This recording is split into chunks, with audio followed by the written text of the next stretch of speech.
Palavra da Verdade, a exposição bíblica com Hernandes Dias Lopes. Irmãos amados, vamos abrir então a palavra de Deus no livro de Josué, capítulo 1, versos de 1 a 9.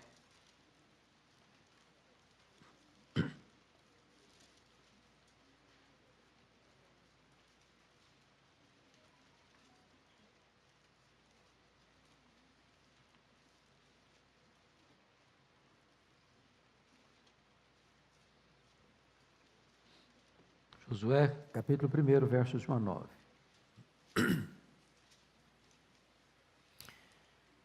Sucedeu depois da morte de Moisés, servo do Senhor, que este falou a Josué, filho de Nun, servidor de Moisés, dizendo: Moisés, meu servo, é morto. Dispõe-te agora, passa esse Jordão, tu e todo este povo, a terra que eu dou aos filhos de Israel. Todo lugar que pisar a planta do vosso pé, vou-lo tenho dado, como eu prometi a Moisés. Desde o deserto e o Líbano até ao grande rio Eufrates, toda a terra dos heteus e até o mar grande, ou seja, o mar Mediterrâneo, para o poente do sol será o vosso termo. Ninguém te poderá resistir todos os dias da tua vida. Como fui com Moisés, assim serei contigo. Não te deixarei, nem te desampararei. Sê forte e corajoso, porque tu farás este povo herdar a terra que sob juramento prometi dar a seus pais. Tão somente, sê forte e muito corajoso, para teres o cuidado de fazer segundo toda a lei que meu servo Moisés te ordenou. Dela não te desvies, nem para a direita, nem para a esquerda, para que sejas bem-sucedido por onde quer que andares. Não cesses de falar deste livro da lei. Antes medita nele de dia e noite, para que tenhas cuidado de fazer segundo tudo quanto nele está escrito. Então farás prosperar o teu caminho e serás bem-sucedido. Não te mandei eu? Sê forte e corajoso, não temas, nem te espantes, porque o Senhor teu Deus é contigo por onde quer que andares. Amém? Amém. Eu gostaria de tratar do seguinte tema hoje. Chegou a hora de você cruzar o seu Jordão. Com mão forte e poderosa, Deus tirou Israel de uma fornalha de ferro, de uma amarga escravidão no Egito. Eram 600 mil homens, fora mulheres, crianças, aproximadamente 2 milhões de pessoas. Deus usou Moisés, um grande líder, para libertar esse povo. Agora eles já andavam perambulando pelo deserto 40 anos. E eu imagino que é liderar 2 milhões de pessoas num deserto, 40 anos. Quando você e eu saímos um pouquinho do script, ou o cenário muda um pouquinho, a gente começa a murmurar, lamentar, reclamar. Imagine 40 anos, num deserto, crianças, velhos, animais, sem qualquer estrutura. Agora eles já estão de frente à terra prometida. Já estão na região de Moabe.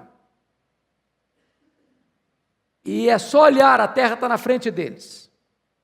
E Deus diz para Moisés: você não vai entrar. Chegou a sua hora. Mas o povo vai entrar. Então diz a Bíblia que Moisés morre na planície de Moabe, Deus o sepulta. Deus morre no monte, Deus o sepulta na planície de Moabe. E chegou a hora de Josué, seu auxiliar, entrar na terra prometida. E aqui eu gostaria que você pensasse comigo que o Jordão é a grande barreira, a grande muralha líquida. Eles não têm ponte, eles não têm balsa, eles não têm canoa, eles não têm qualquer elemento para atravessar o povo, mas Deus dá uma ordem para eles atravessar o Jordão e tomarem posse da terra prometida.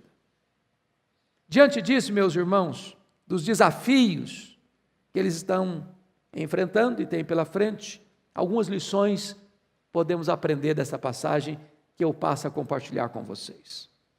Primeiramente, se você quer atravessar o seu Jordão, desafios que você tem pela frente e que você não tem como humanamente realizar, primeira coisa que é preciso fazer, é preciso tirar os olhos da crise e saber que Deus está no controle. Olha comigo o verso 1 e 2. Sucedeu depois da morte de Moisés, servo do Senhor, que este falou Josué, filho de Nun, servidor de Moisés, dizendo: Moisés, meu servo, é morto, dispõe-te agora, passa esse Jordão, tu e todo este povo, a terra que eu dou aos filhos de Israel. Então veja bem que, primeiramente, a crise está instalada, porque Moisés era o grande líder. Moisés era o libertador, Moisés era o legislador, Moisés era o intercessor, Moisés era o homem que Deus levantara para fazer grandes prodígios. E Deus então diz: Moisés, meu servo, é morto. A crise é grande, é real. Oh, irmãos, nós estamos vivendo, quanto Brasil e quanto mundo, uma grande crise. Ninguém nega isso. Muitas igrejas nessa crise ficaram: o que nós vamos fazer? Como é que nós vamos comunicar com o povo? Como é que nós vamos atingir as pessoas? Como é que nós vamos funcionar como igreja? Muitas igrejas aqui em São Paulo, que dependiam de pagar um aluguel, fecharam as portas, sem perspectiva de abrir novamente. Muitos empresários fecharam a empresa, muitos comerciantes fecharam o seu comércio. É uma crise instalada. Mas quando a crise chega, é hora de desafios. É hora de você imaginar o seguinte, que é necessário Deus fazer um milagre, nos mandar para enfrentar o Jordão, sem ponte, sem embarcação. Essa é a crise. Mas percebam vocês que, embora, é o que Deus está dizendo para Josué, o Moisés é morto, Deus continua no trono. Deus não deixou de ser Deus porque a crise chegou. Deus não perdeu o seu poder porque a crise chegou. Deus não tem limitações porque a crise mostrou-nos a sua carranca. Então o grande aspecto é o seguinte: nós precisamos assumir o nosso papel. Esta igreja, a igreja de Pinheiros, tem vivido dia após dia milagres de Deus. O pastor acabou de dizer agora, no meio desta pandemia, quando todos estão desesperados, a igreja está avançando, a igreja está conquistando, a igreja está alargando as suas fronteiras, a igreja está recebendo novos membros, a igreja está pensando em comunicar o evangelho para o mundo inteiro. Porque a crise, irmãos, não limita Deus. É na crise que você pode experimentar os maiores prodígios de Deus. Porque nessa hora você tira os olhos do homem e coloca os seus olhos no Deus que está no trono.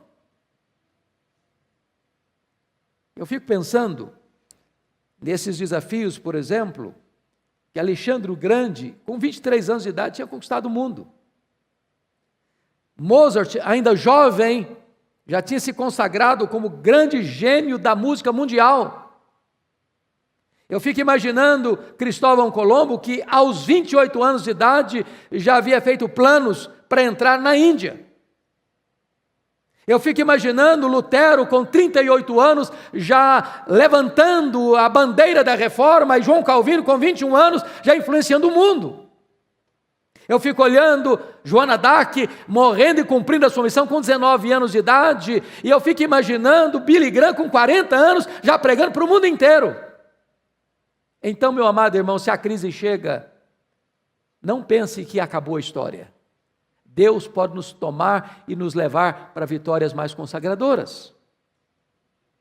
Mas vejam vocês ainda, Moisés está morto, mas o povo precisa cruzar o Jordão e conquistar a terra prometida, conforme está colocado no versículo 2. Hoje, conversando um pouco com o pastor Erival no gabinete e nos sonhos que ele tem compartilhado com esta igreja, ele disse: nós precisamos de pensar em coisas grandes aqui, não para nós, mas para as futuras gerações. Eu acho que nós, aqui em Pinheiros, temos deixado isso claro para esta igreja. O pastor Erival tem reiteradamente dito isso para essa igreja. Não se constrói aqui monumentos ao Erival, ao fulano, ao beltrano ou ao ciclano. É para que Deus seja exaltado. É para que as futuras gerações possam receber um legado. Eu fico imaginando aquilo que João Wesley disse na sua época: meu Deus, dê-me 100 homens que não temam nada a não ser o pecado, que não ame nada mais do que a Deus, e com esses homens eu abalarei o mundo. Eu fico pensando que Ashbel Green Simonton, com 34 anos de idade, o nosso missionário pioneiro, morrendo aqui em São Paulo, e a sua irmã no leito de enfermidade com ele, perguntando: meu irmão, o que vai ser da igreja presbiteriana daqui para frente? Você está morrendo.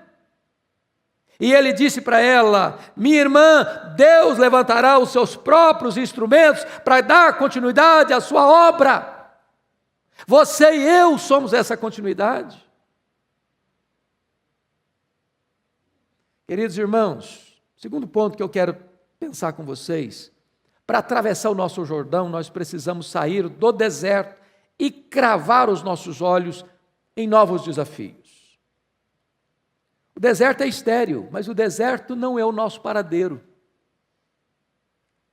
Preste atenção que aquela geração que duvidou da promessa de Deus, que não acreditou na palavra de Deus, aquela geração todinha morreu no deserto. Aquele deserto foi cemitério de 2 milhões de pessoas. Daquela multidão toda que saiu do Egito, apenas 2 pessoas atravessaram o Jordão. Todos os demais que atravessaram o Jordão para tomar posse da terra foram aqueles que nasceram no deserto, a segunda geração. Irmãos, quem não crê na promessa de Deus se estanca, se paralisa, se estaciona e morre no deserto. A vitória é para os que creem. E creem nas impossibilidades humanas, mas nas grandes possibilidades de Deus.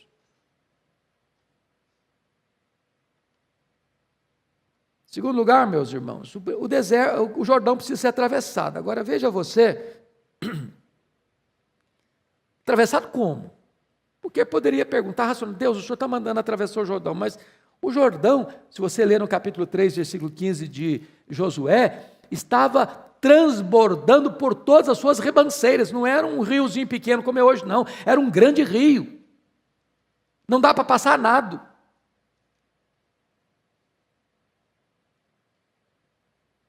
Eles não têm embarcação, eles não têm ponte.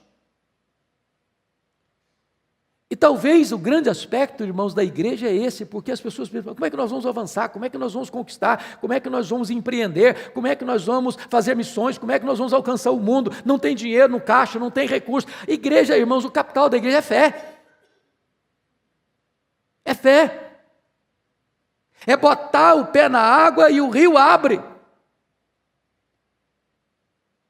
Se você depender apenas dos seus recursos, dos seus instrumentos, daquilo que o homem pode fazer, então nós vamos ficar limitados às nossas possibilidades pequenas. Mas se você crê que Deus está na frente, que Deus é quem está mandando, que Deus, quando manda, também dá os recursos para que a ordem se cumpra, então a igreja vai avançar e vai avançar e vai avançar e conquistar a terra prometida.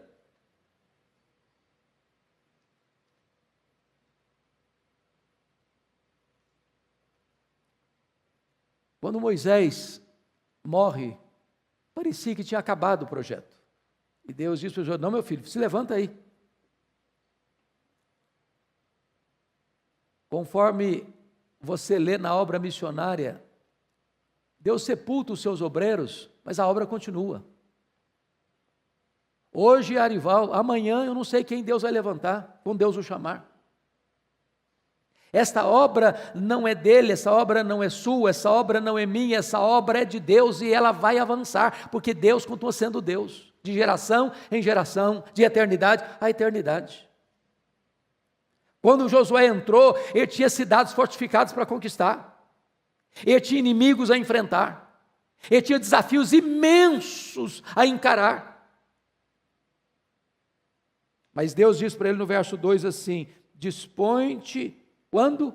Amanhã, mês que vem, depois que você fizer um doutorado, depois que você fizer um treinamento, depois que você conseguir arrancar recursos, depois que você... Não, dispõe-te quando? Agora!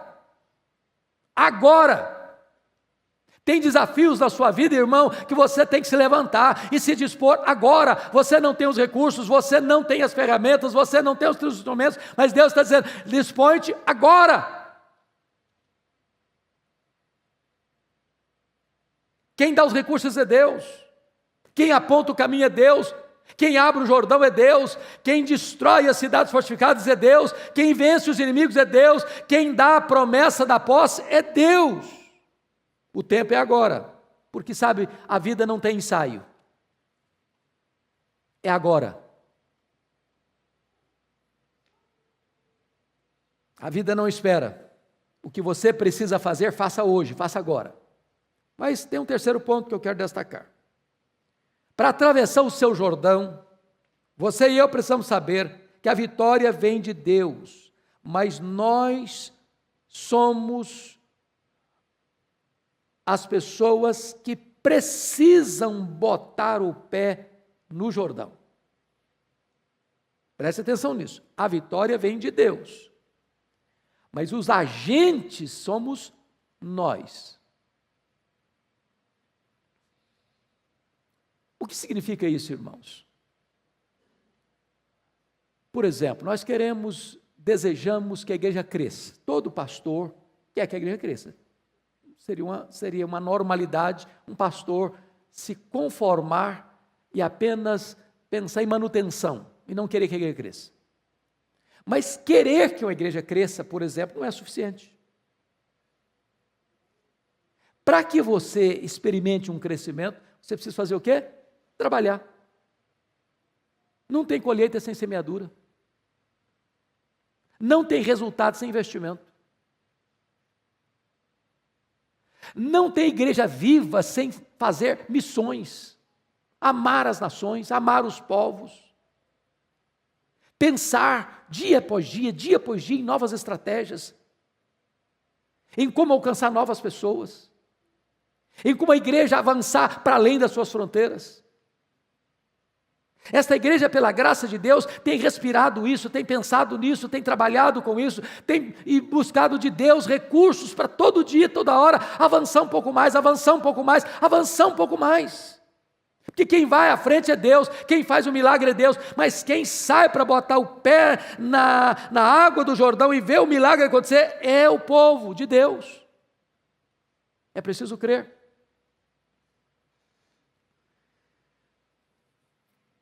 O que significa isso, trocando em miúdos? Nós precisamos desromantizar a vida, pois entre a promessa da terra prometida, há um Jordão que precisa ser atravessado.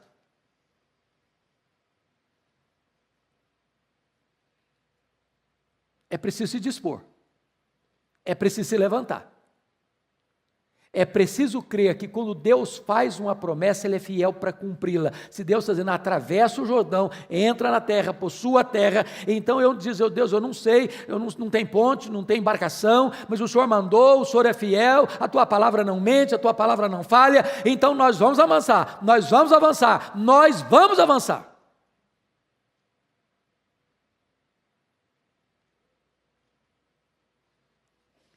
Eu fico olhando, irmãos, as dificuldades que nós enfrentamos para atravessar o nosso Jordão. Deixa eu lhes dar um exemplo de um homem que todos nós amamos e lemos ainda hoje. Não conviveu conosco, mas parece que ele é nosso amigo, Charles Haddon Spurgeon. Quem nunca leu um livro de Charles Haddon Spurgeon? Quem nunca ouviu desse homem? Pregador de escola, o príncipe dos pregadores do século XIX. Este homem tinha um ministério intenso, desde jovem. Mas talvez alguns não saibam que ele lidou com doenças terríveis, como, por exemplo, gota. Quem tem esse problema sabe o quanto machuca, o quanto dói. Ele tinha depressão. Terríveis crises de depressão. Muitas vezes ele tinha que largar o púlpito da igreja e para o sul da França se tratar, para se recuperar. Mas não era só isso, não. A sua esposa ficou inválida após o nascimento dos filhos gêmeos. E ficou paralítica, em cima de uma cama. Marido doente, mulher paralítica, cuidando de uma grande igreja com grandes projetos. Mas essa mulher, a esposa dele, paralítica, em cima de uma cama, não achou que a vida acabou, não, e nem que o ministério acabou, não. Ela promoveu um esforço imenso, um trabalho pioneiro de distribuição de livros do seu marido. Quando o Spurgeon pregava um sermão, na mesma semana, milhares, milhões de pessoas recebendo a obra dele, em toda a Inglaterra. Trabalho da sua esposa.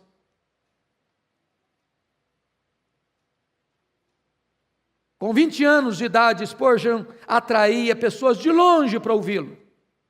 Então, sabe o que ele fez?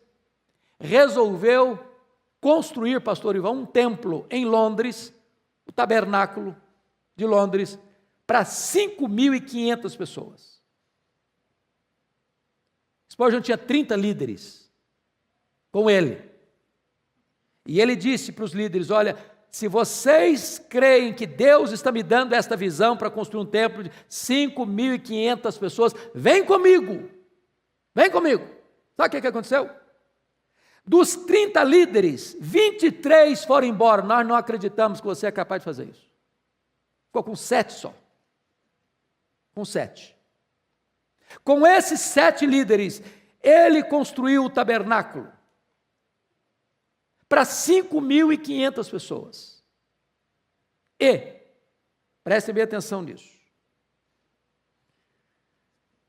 a partir dali, durante 30 anos, ele pregou para 12.000 pessoas por domingo. 30 anos. E a partir dali ele influenciou o mundo inteiro.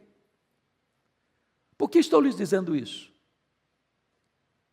Porque falta de recurso, problemas de saúde, incompreensão deste ou daquele, não pode ser impedimento para a obra de Deus avançar. Vocês têm ouvido todo domingo, pastor Arival mostrando os seus sonhos. Antes era pensar comprar um lugar grande aqui na Marginal e a igreja fez isso, tentou aqui, ali, lá, não funcionou. A mão de Deus tem que olhar a mão de Deus. Agora o projeto é ir comprando um quarteirão. É uma casa por ano, basicamente, tem sido comprado. Mas isso é o começo, nós estamos só botando o pé na água. O que nós cremos pela fé, irmãos, é que Deus nos dará vitórias muito mais expressivas. Não para a glória do homem, não para a projeção do homem, mas para que o evangelho seja pregado, para que pessoas sejam alcançadas, para que famílias sejam salvas, para que a glória de Deus se manifeste, para que esta igreja invista na obra missionária no Brasil e no mundo.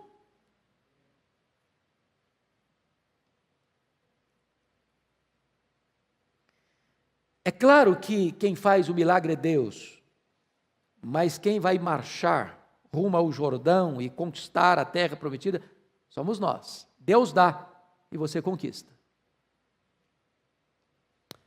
Quarta lição desse texto. Precisamos discernir a visão de Deus para a nossa vida. Olha comigo versículos 3 e 4. Todo lugar que pisar a planta do vosso pé, vou-lo tenho dado, como eu prometi a Moisés, desde o deserto e o Líbano, até o grande rio, o rio Eufrates, toda a terra dos heteus, até o mar grande para o poente, do sol e para será o vosso termo. Então, veja bem, Josué recebe a visão clara sobre o que fazer, onde ir e a quem levar. O líder tem a visão. O líder recebe de Deus a visão. E o líder precisa ficar comprometido com essa visão. Veja você, a quem? Todo o povo. Aonde? A terra que eu dou aos filhos de Israel, Canaã. Quando? Agora. E Deus mostra os limites daquilo que tem que ser conquistado para ele. No versículo 4. Desde o deserto, no sul, ao Líbano, no norte, ao grande rio Eufrates, a oeste, ao grande mar Mediterrâneo, a leste. Então Deus está dando a visão e Deus está dando a geografia que precisa ser conquistada. Josué não devia dirigir-se à Mesopotâmia, nem à Índia, nem mesmo à Europa, nem à China. Ele tinha que ir onde Deus mandou ir.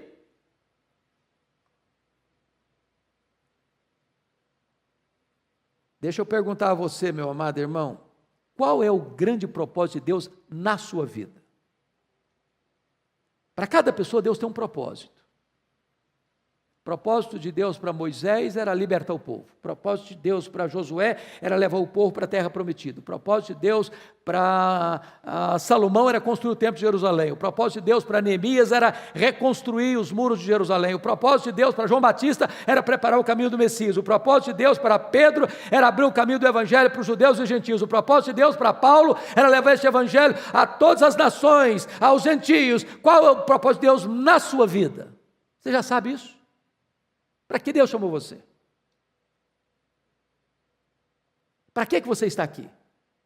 Qual a missão que Deus deu a você?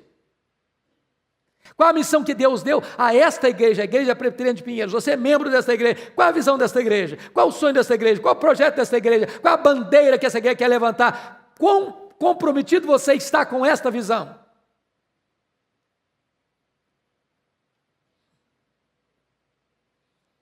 Quinto lugar. Penúltimo lugar, é preciso viver, veja bem, para atravessar o seu Jordão, é preciso viver com um peito encharcado de ânimo e coragem. Sabe por quê, irmãos? Tem horas que os desafios, ou uma pessoa ou outra reclama, não concorda, não aceita, não acha, não crê, não entende a visão, e aí isso pode desanimar. E aí o desafio é tão grande, as cidades são tão fortificadas, tem gigantes lá, tem cidades fortificadas lá, tem dificuldades imensas por lá, e você pode desanimar. Preste bem atenção, que durante 3 vezes no texto, Deus falou para ele, uma palavra bem específica, no verso 6, ser forte e corajoso. No verso 7, tão somente ser forte e muito corajoso. E no versículo 9, ser forte e corajoso. Deus não desperdiça palavras. O que significa isso? Deus é contra o desânimo, meu irmão. Deus é contra o desânimo. Você conhece gente desanimada? Ó vida, ó segunda-feira, ó chuva, ó sol, ó pandemia, ó problema, ó dificuldade. E a pessoa reclama da vida de tudo. Para de ficar desanimado, irmão. Larga esse desânimo de lado. Deus não gosta de desânimo, Deus quer um povo animado, Deus quer um povo que crê, Deus quer um povo que confia nas suas promessas, na sua palavra.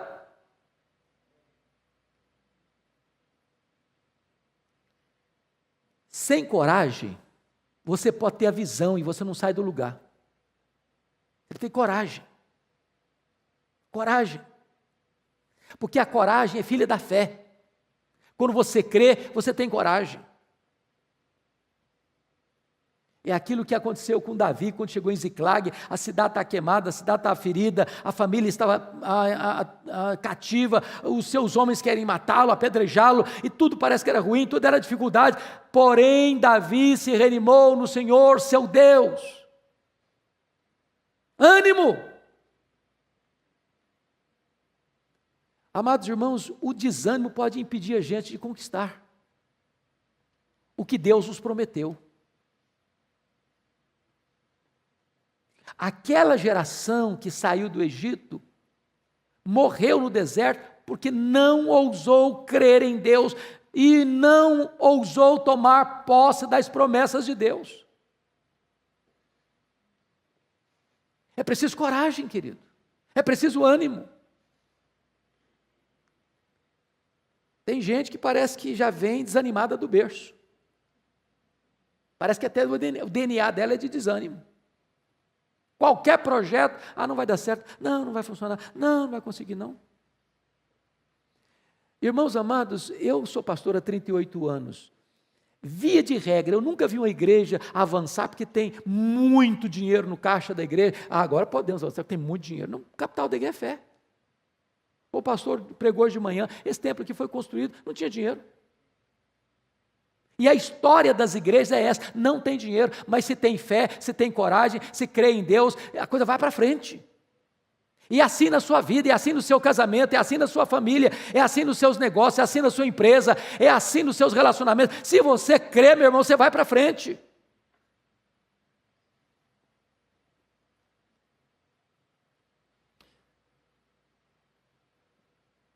Veja bem, como é que você cultiva o ânimo?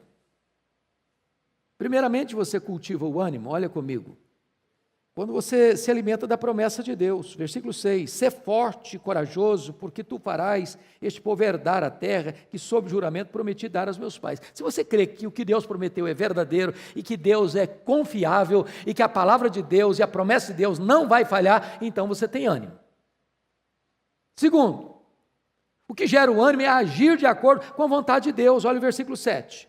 Tão somente ser forte e muito corajoso, para teres o cuidado de fazer segundo toda a lei que Moisés, que o meu servo Moisés te ordenou. Ou seja, não é ânimo nem coragem assim, carnal não. É ânimo e coragem para fazer de acordo com o que Deus estabeleceu. É a obediência à palavra de Deus é que dá ânimo e coragem. Você tem que estudar a Bíblia, tem que ler a Bíblia, tem que estar centrado na Bíblia, porque quando você conhece a palavra, você conhece o Deus da palavra, e quando você conhece o Deus da palavra, através da palavra de Deus, então você vai ter fé e ânimo no coração para trabalhar e para conquistar. Terceiro, o que mantém o ânimo é a consciência da presença de Deus com você. Olha o versículo 9. Não te mandei eu, ser forte e corajoso, não temas nem te espantes, porque o Senhor, teu Deus, é o quê? Contigo. Contigo, Ele está com você, Ele é o Todo-Poderoso Deus, é a presença dEle, meus irmãos, que nos garante força, ânimo, coragem para avançar. Último lugar, para cruzar o nosso Jordão, nós precisamos nos conduzir segundo a palavra de Deus. Versículos 7 e 8. O 7 nós já olhamos, olha o 8 comigo agora. Não cesse de falar deste livro da lei, antes medita nele de dia e de noite, para que tenhas cuidado de fazer segundo tudo quanto nele está escrito, então farás prosperar o teu caminho e serás bem sucedido. Então preste atenção, querido irmão, que para você cruzar o seu Jordão, não basta apenas coragem e ânimo, é necessário também santidade. Porque você vai ler, você vai meditar, você vai viver e você vai pregar essa palavra. Então você nota que no verso 7 fala de meditar, no verso 8 fala de meditar, no verso 7 fala de fazer, no verso 8 fala de falar, e no verso 8b traz um resultado: serás bem-sucedido. Uma das coisas que esta igreja tem, pela graça de Deus, buscado de Deus, é ser fiel às Escrituras. Quando uma pessoa vem aqui, ela não vem por qualquer outra motivação, eu tenho certeza disso. Não é porque tem esse templo aqui, nessa localização, não é porque as cadeiras são macias, não é porque tem ar-condicionado, não é porque tem música de qualidade. embora isso é tão importante. Quando as pessoas vêm aqui, elas vêm com um só propósito: ouvir a palavra de Deus. Você e eu viemos aqui hoje para ouvir a palavra de Deus. Não queremos palavras de homens, queremos palavra de Deus. E onde tem palavra de Deus, irmão, não importa se é o Orival que prega, se eu que prego, se o presbítero que prega, se o outro pastor que prega, é a palavra de Deus. Deixa eu terminar contando para você esse fato, para mim muito marcante.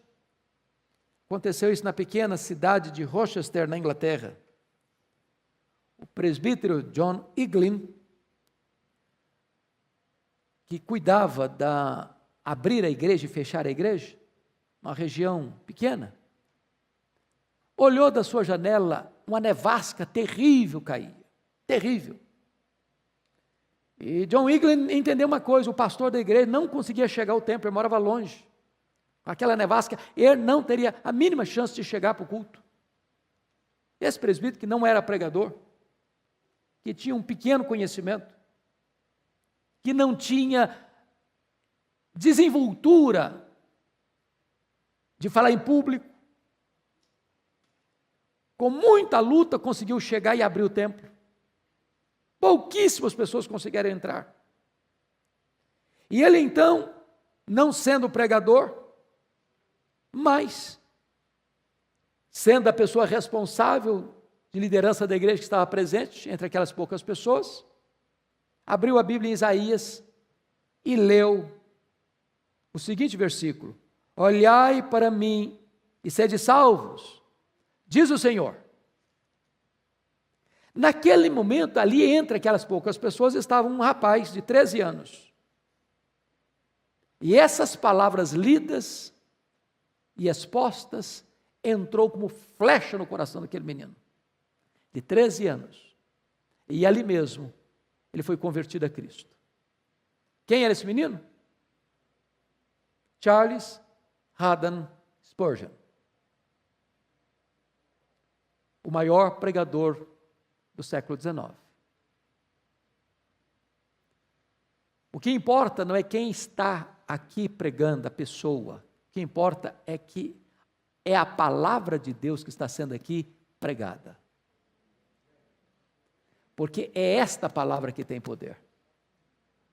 A palavra que não volta vazia para Deus não é a palavra do pregador, é a palavra de Deus. Não importa quem seja ele, se ele está pregando a palavra de Deus, ele é boca de Deus. Ô irmãos queridos, está na hora de nós cruzarmos o nosso Jordão. Já tivemos tantos milagres, e eu creio, pastor Erival, que milagres maiores virão, se nós formos fiéis a Deus, se nós crermos em Deus, se nós entendermos que quem nos dá a vitória é Deus. Deus espera de nós obediência, fé, coragem e ânimo. Chegou a hora de nós cruzarmos o nosso Jordão. Que Deus nos ajude. Amém. Palavra da Verdade, a exposição bíblica com Hernandes Dias Lopes.